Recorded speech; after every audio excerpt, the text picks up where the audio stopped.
एक बार एक जंगल था जिस पर मदोदकटा नामक शेर का शासन था, जिसके पास अन्य जानवरों के अलावा एक तेंदुआ, एक सियार और एक कौवा भी था।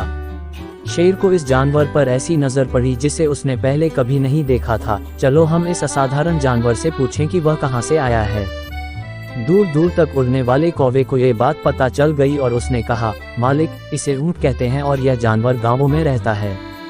इसका मांस स्वादिष्ट होता है, आओ हम इसे मारकर खा लें। लेकिन शेर ने असहमति जताते हुए कहा, वह जंगल का नहीं है, इसलिए वह हमारा मेहमान है। मैं उसे नहीं मारूंगा। कृपया जाकर उसे आश्वस्त करें कि उसे कोई नुकसान नहीं पहुंचाया जाएगा और उसे मेरे पास ले आएं। शेर के निर्देशानुसार वे ऊंट के पास गए और उसे आश्वस्त किया कि वे उसे शेर के पास ले आएंगे। उन्होंने उसका विश्वास जीत लिया और वे ऊंट को शेर के पास ले आए। ऊंट शेर के सामने खड़ा हो गया और उसे प्रणाम किया। उसने ये भी बताया कि वह अपने काफिले से कैसे बिछड़ गया और जंगल में कैसे पहुंच गया। ये सुनकर शेर बोला, ओह ऊंट, अगर तुम गांव लौट गए तो तुम्हें फिर से बोझा ढोने वाला जानवर बना दिया जाएगा। इसके बजाय तुम मेरे राज्य के अधीन जंगल में रहो। तुम बिना किसी डर के जंगल की भरपूर हरी घास खा सकते हो। ऊंट ने प्रस्ताव स्वीकार कर लिया और वे दोनों शांतिपूर्वक साथ रहने लगे। एक दिन पागल हाथी से लड़ाई में शेर बुरी तरह घायल हो गया। वह इतना घायल था कि वह शिकार के लिए घर से बाहर निकलना तो दूर, एक कदम भी नहीं चल पा रहा था। भोजन की कमी के कारण शेर कमजोर हो गया। उसकी सेवा करने वाले जानवर भी भूखे मरने लगे क्योंकि वे अपने भोजन के लिए शेर पर निर्भर थे। जब शेर से और सहन नहीं हुआ तो उसने उन्हें बुलाया और कहा, जाओ और कोई ऐसा जानवर ढूंढो जिसका शिकार मैं अपनी कमजोर हालत में भी कर सकूं। इस तरह मैं तुम्हारे लिए और अपने लिए भी भोजन जुटा सकूंगा। सभी जानवर जंगल में भटकते रहे, लेकिन उन्हें कोई सफलता नहीं मिली। वापस लौटते समय सियार के दिमाग में एक योजना आई। उसने कौवे से कहा, जब भोजन हमारे सामने ही है तो जंगल में भटकने का कोई मतलब नहीं है। ऊंट हम सभी को लंबे समय तक भोजन उपलब्ध करा सकता है। कौवे ने उत्तर दिया, वास्तव में आप जो कहते हैं वह सही है, लेकिन मालिक ने ऊंट को अपने शासन में उसकी सुरक्षा का आश्वासन दिया है। वह उसे मारने से इनकार कर देगा। सियार ने कहा, ये तुम मुझ पर छोड़ दो। मैं मालिक को इस तरह प्रभावित करूंगा कि वह ऊंट पर दावत देने के लिए राजी हो जाएगा। तुम तब तक प्रतीक्षा करो जब तक मैं शेर से चर्चा करके वापस नहीं आ जाता। सियार शेर से मिला और बोला, मालिक, हम जंगल में चारों ओर देख रहे हैं, लेकिन आपके लिए कोई जानवर नहीं ढूंढ पाए हैं। हम सभी को इतने लंबे समय से भोजन नहीं मिला है कि हम मुश्किल से ठीक से चल सकते हैं। इस परिस्थिति में यदि आप ऊंट को मारने के लिए सहमत हैं, तो उसका मांस हम सभी के लिए भोजन प्रदान कर सकता है। शेर ने असहमति जताते हुए कहा, तुम्हें शर्म आनी चाहिए। मैं ऊंट को कैसे मार सकता हूं, जबकि उसे मेरा आश्वासन है कि मेरे राज्य में उसका जीवन सुरक्षित रहेगा। ऐसा सोचना भी पाप है। लेकिन सियार ने आगे कहा, स्वामी, आपने उसे उसकी सुरक्षा का आश्वासन दिया है, उसके बाद उसे मारना पाप होगा। लेकिन अगर वह खुद ही आपके भोजन के रूप में खुद को पेश करता है, तो उसे मारना और उसका प्रस्ताव स्वीकार करना पाप नहीं होगा। सियार ने आगे कहा, अगर हम अपने स्वामी की जरूरत के समय उनके काम नहीं आ सकते तो हमारा क्या फायदा। कृपया हम में से एक को अपने लिए मार लें और बाकी को भूख से मरने से बचाने के लिए। शेर सियार को सही ठहराने में विफल रहा और उसने कहा, कृपया वही करें जो आपको लगता है कि हम सभी के लिए सबसे अच्छा होगा। इसके बाद सियार अन्य जानवरों के पास लौट आया और बोला, हमारा मालिक बीमार और कमजोर है। अगर उसे कुछ हो गया तो हमारी रक्षा करने वाला कोई नहीं होगा। जंगल में भटकने के बाद भी हमें कोई जानवर नहीं मिला है। अब अपने मालिक के प्रति अपना ऋण चुकाने का एकमात्र तरीका यही है कि हम खुद को उसके हवाले कर दें। इस तरह हम में से बाकी लोग भी भूख से मरने से बच जाएंगे। योजना के अनुसार वे सभी शेर के सामने खड़े हो गए और उसे प्रणाम किया। उन्होंने शेर को बताया कि उन्हें भोजन के लिए कोई जानवर नहीं मिला। कौवा बोला, मालिक, हमें आपके भोजन के लिए कोई उपयुक्त जानवर नहीं मिल सका, इसलिए मैं खुद को आपके सामने प्रस्तुत करता हूँ। कृपया मुझे खाकर अपनी भूख मिटा लीजिए। सियार ने बीच में टोकते हुए कहा, तुम मालिक के लिए मांस देने के लिए बहुत छोटे हो। अगर वह तुम्हारी पेशकश को स्वीकार भी कर ले तो भी यह उसके जीवित रहने के लिए पर्याप्त नहीं होगा। वास्तव में तुमने अपनी भक्ति साबित कर दी है और खुद को पेश करके तुम पहले ही मालिक के कर्ज से मुक्त हो चुके हो। वह शेर की ओर मुड़ा और बोला, कृपया मेरी पेशकश स्वीकार करो। सियार ने शेर के सामने विनम्रतापूर्वक खड़े होकर कहा, स्वामी, कृपया अपनी भूख से बचने के लिए मुझे खा लीजिए। यदि आप मेरी बलि स्वीकार करते हैं तो मुझे स्वर्ग में सम्मानपूर्वक स्थान मिलेगा। ये सुनकर शेर ने सिर हिलाकर मना कर दिया। इस तरह दूसरे जानवर भी अपनी पेशकश करने लगे, लेकिन शेर उनकी पेशकश को स्वीकार करने से मना करता रहा। ऊंट जो ये सब देख रहा था, उसने सोचा, वे सभी अपने आप को बलिदान करने के बारे में सुंदर बातें कर रहे हैं, लेकिन मालिक उनमें से किसी को भी मारने से इनकार कर देता है। मैं भी इसी तरह मालिक को प्रभावित करने का प्रयास करूंगा। ऐसा सोचते हुए ऊंट ने अन्य जानवरों से कहा, तुमने खुद को अर्पित कर दिया है, लेकिन मालिक तुम्हें नहीं खा सकता क्योंकि तुम सभी मांसाहारी हो और शेर की ही श्रेणी में आते हो। खड़े रहो, मैं खुद को अर्पित करता हूँ। ये कहते हुए ऊंट आगे आया और शेर के सामने झुक गया। उसने कहा, गुरुजी, आपको इनमें से किसी भी जानवर को मारने की जरूरत नहीं है। कृपया इसके बजाय मुझे खा लीजिए। मैं आपके ऋणों के बदले में खुद को अर्पित करता हूँ। मैं स्वर्ग का रास्ता खोज लूंगा यदि आप कृपया मेरी पेशकश स्वीकार करें। जैसे ही उसने प्रस्ताव रखा, दूसरे जानवर खुशी से झूम उठे। सियार के बहकावे में आकर शेर ने उस पर हमला कर दिया। उसे मार डाला गया और सभी जानवरों ने मिलकर उसे खा लिया। जिद की शक्ति। टिटिभा पक्षी का एक जोड़ा, पति और पत्नी, समुद्र के किनारे रहते थे। मादा टिटिभा पक्षी अंडे देने और परिवार बढ़ाने की उम्मीद कर रही थी। जब अंडे देने का समय आया तो उसने अपने पति से अंडे देने के लिए सुरक्षित स्थान की तलाश करने को कहा। मेरे प्रिय, कृपया मेरे लिए अंडे देने के लिए कोई अच्छा और सुरक्षित स्थान ढूंढो क्योंकि अंडे देने का समय लगभग आ गया है। लेकिन नर टिटिभा पक्षी ने कहा, प्रियतम, दुनिया में इस समुद्र तट से बेहतर जगह और क्या हो सकती है। कृपया अपने अंडे यहीं दें। वह असहमत थी। पूर्णिमा की रात को समुद्र की लहरें इतनी ऊंची होती हैं कि वे एक हाथी को भी अपने अंदर खींच सकती हैं। नहीं, कृपया यहाँ से दूर कोई जगह ढूंढिए। नर टिटिभा पक्षी ने हंसते हुए जोर देकर कहा, समुद्र मेरे बच्चों को कोई नुकसान पहुँचाने की हिम्मत भी नहीं करेगा। तुम अनावश्यक रूप से डरो मत और बिना किसी चिंता के यहाँ अंडे दो। समुद्र लगातार यह सुन रहा था और सोच रहा था, इस छोटे से पक्षी से ऐसी धृष्टता की उम्मीद नहीं की जा सकती।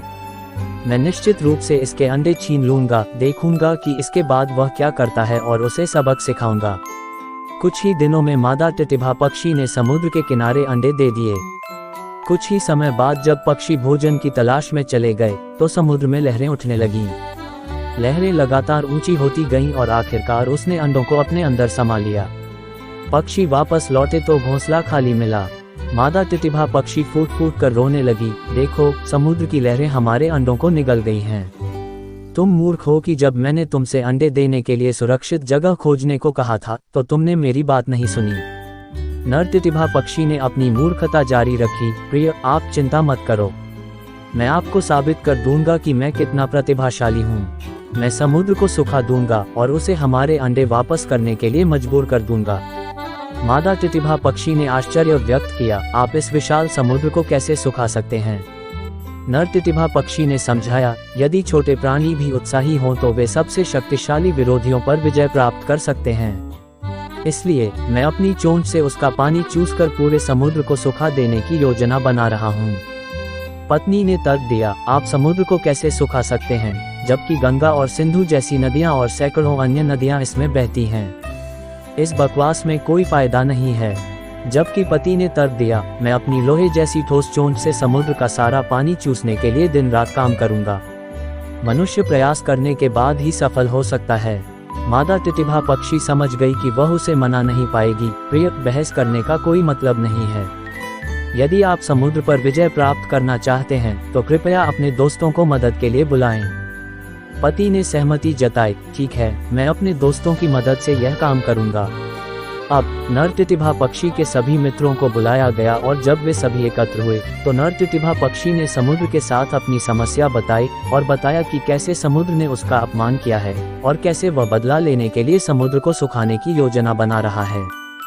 सभी पक्षी, हंस, सारस, मोर और अन्य एकमत से सहमत हुए कि यह कार्य असंभव था। इस बकबक में कोई लाभ नहीं है। हमारे लिए समुद्र को पूरी तरह से सूखाकर चूसना असंभव है। इसके बजाय हमें अपने राजा गरुड़ से मिलने जाना चाहिए। जब उन्हें पता चलेगा कि समुद्र ने हमें परेशान किया है तो वे क्रोधित होंगे और बदला लेंगे। यहाँ तक कि अगर हम उनकी सलाह लेने के लिए उनसे मिलने जाते हैं तो हमें राहत महसूस होगी। जैसा कि तय हुआ था, वे सभी अपने राजा गरुड़ के पास गए और उन्हें अपने इतने दुखी होने का कारण बताया। हे राजन, समुद्र ने अच्छे टिटिभा पक्षियों के अंडे लूट लिए हैं, जबकि आप हमारे रक्षक हैं। अगर ऐसा ही चलता रहा तो हमारी पूरी जाति नष्ट हो जाएगी। गरुड़ को एहसास हुआ कि पक्षी गंभीर परिस्थितियों में हैं और वे पूरे समुद्र को सुखाने के लिए जाने को तैयार हो गए। जैसे ही वे जा रहे थे, भगवान विष्णु का एक दूत आया, जिसे किसी दिव्य कार्य के लिए तुरंत उनकी सहायता की आवश्यकता थी। गरुड़ ने दूत को समझाया कि वह इस समय अपने स्वामी की सेवा करने में असमर्थ है। मैं भगवान का एक ऐसा सामान्य सेवक हूँ कि उन्हें मेरी आवश्यकता है। समुद्र, जो भगवान का विश्राम स्थल है, ने टिटिभ पक्षियों के अंडों को निगल लिया है। यदि वह समुद्र को तुरंत अंडे वापस करने के लिए मजबूर नहीं करेंगे तो मैं उनकी सेवा करने से इनकार करता हूँ। यह मेरा दृढ़ संकल्प है। कृपया उन्हें इसके बारे में बताएं। जब भगवान विष्णु को अपने दूत से गरुड़ के संकल्प के बारे में पता चला तो उन्होंने सोचा, मैं उसके व्यवहार को समझ सकता हूँ और उसे शांत करने की आवश्यकता है। वह सभी पक्षियों का राजा और रक्षक है। मुझे तुरंत गरुड़ से मिलना चाहिए।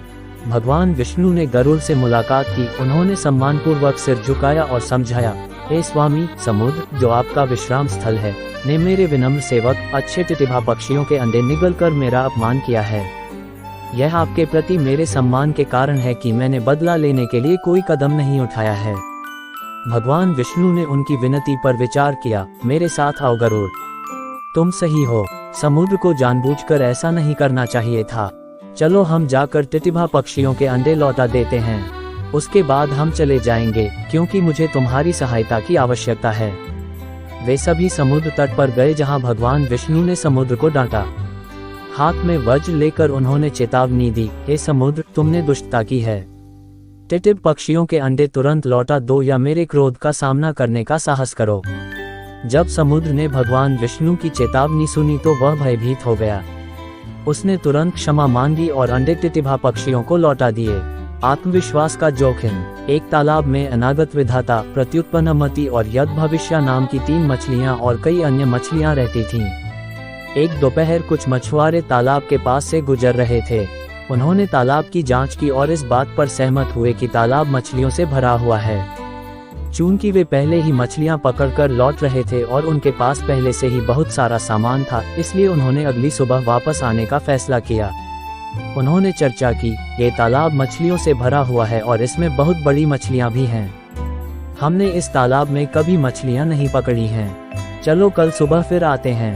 तीनों मछलियां पानी की सतह पर तैर रही थीं।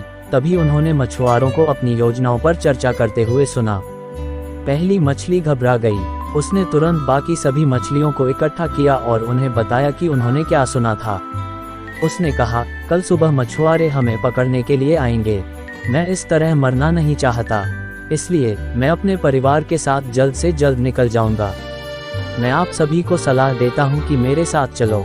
किसी के लिए भी यहाँ और अधिक समय तक रहना बुद्धिमानी नहीं होगी।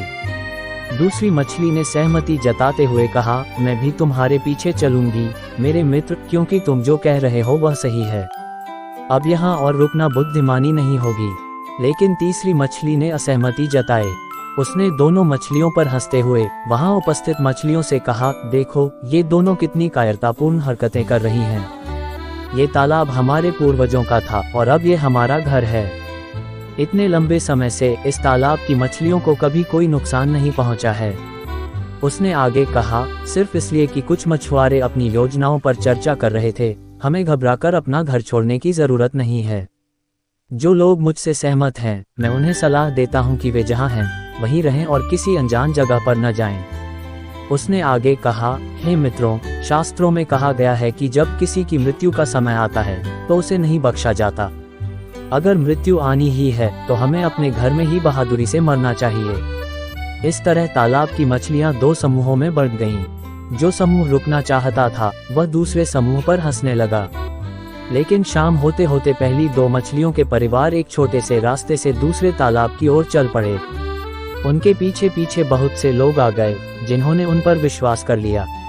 अगली सुबह मछुआरे अपनी योजना के अनुसार पहुंचे और तालाब में बची हुई सभी मछलियों को जाल डालकर पकड़ लिया। एक भी मछली नहीं बची और मछुआरे बड़ी संख्या में मछलियां पकड़कर बहुत खुश हुए। टीम का बदला। एक जंगल में एक विशाल पेड़ के ऊपर अपने घोंसले में गौरैया का एक जोड़ा खुशी से रह रहा था। मादा गौरैया ने घोंसले में अपने अंडे दिए थे और वे जल्द ही अपने नवजात बच्चों की उम्मीद कर रही थीं। एक दिन गर्मी के मौसम में सूरज की तपिश बर्दाश्त न कर पाने की वजह से एक हाथी पागल हो गया। वह अपने रास्ते में पड़ने वाले सभी पेड़ों से टकरा गया। अपने रास्ते में उसने उस पेड़ की शाखाएं तोड़ दी जिस पर गौरैया के जोड़े का घोंसला बना हुआ था। जैसे ही शाखाएं गिरी वैसे ही घोंसला भी गिर गया और सभी नए रखे अंडे भी जमीन पर गिर गए। हालांकि गौरैयाएं उड़कर भागने में सफल रहीं, लेकिन जब उन्हें पता चला कि उनके अंडे खो गए हैं तो उनका दिल टूट गया। मादा गौरैया जोर जोर से रोने और विलाप करने लगी। थोड़ी दूर पर खड़ा एक कटफोड़वा उसकी चीखें सुनकर भावुक हो गया। वह उसके पास गया और बोला, प्यारी गौरैया, तुम रोने से कुछ नहीं कर सकती। जो होना तय है वह होकर ही रहेगा। मादा गौरैया ने उत्तर दिया, ये बात सच है, लेकिन मेरे सभी बच्चे इस दुष्ट हाथी द्वारा मारे गए, ये भी सच है। हमने उसे कोई नुकसान नहीं पहुंचाया।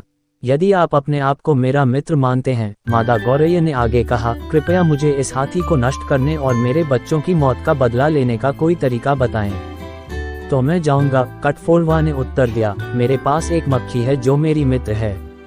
चलो हम उससे इस क्रूर हाथी को नष्ट करने के लिए मदद मांगते हैं। इस प्रकार कटफोड़वा और मादा गौरैया मक्खी से मिलने गए। कटफोड़वा ने समझाया, मेरे मित्र, कृपया इस गौरैया से मिलो। वह मेरी बहुत प्यारी मित्र है। उसके अंडों को एक दुष्ट हाथी ने नष्ट कर दिया था। कृपया इस क्रूर हाथी को नष्ट करने का कोई तरीका खोजने में हमारी मदद करो। मैं अवश्य ही तुम्हारी सहायता करूंगी। मक्खी ने सारी बातें सुनने के बाद कहा, मैं तुम्हारी मित्र होकर भी तुम्हारी आवश्यकता के समय कैसे सहायता नहीं कर सकती। मेरा एक अच्छा मित्र मेढक है, चलो इस दुष्ट हाथी को नष्ट करने के लिए उसकी सहायता लें। इस प्रकार मादा गौरैया, कटफोड़वा और मक्खी मेढक के पास गए और उसे सारी घटनाएं बताईं जिसके लिए वे मदद मांगने उसके पास आए थे। बूढ़े मेढक ने सारी बातें सुनने के बाद कहा, हाथी बड़ा है लेकिन वह अकेला है। अगर हम सब मिलकर उसे खत्म करने का प्रयास करें तो ये हाथी क्या कर सकता है। मेरे पास एक योजना है। उसने समझाया, उड़ो, जब सूरज तप रहा होगा तब तुम्हारा काम उसके कानों में भिनभिनाना होगा। जब वह आनंद में आंखें बंद कर लेगा तब कटफोड़वे का काम उसकी आंखों में चोंच मारकर उसे अंधा करना होगा। इस भीषण गर्मी में वह पानी की तलाश तो करेगा, लेकिन अंधा होने के कारण ऐसा नहीं कर पाएगा। तब मैं पास के गड्ढे के किनारे बैठकर ऊंची आवाज में टर्राऊंगा। उन्होंने आगे कहा, जब प्यासा हाथी मेरी आवाज सुनेगा तो वह सोचेगा कि पास में कोई तालाब या झील है और मेरी आवाज का अनुसरण करेगा। और जब वह ऐसा करेगा तो वह गड्ढे में गिर जाएगा और मर जाएगा। इस तरह हम गौरैया के बच्चों की मौत का बदला ले सकते हैं। बाकी लोग योजना से सहमत हो गए और बूढ़े मेढक द्वारा बताए गए कामों को करने के लिए संगठित हो गए। उन्होंने अपने काम सफलतापूर्वक पूरे किए और हाथी कीचड़ भरे गड्ढे में गिर गया और बुरी तरह घायल हो गया।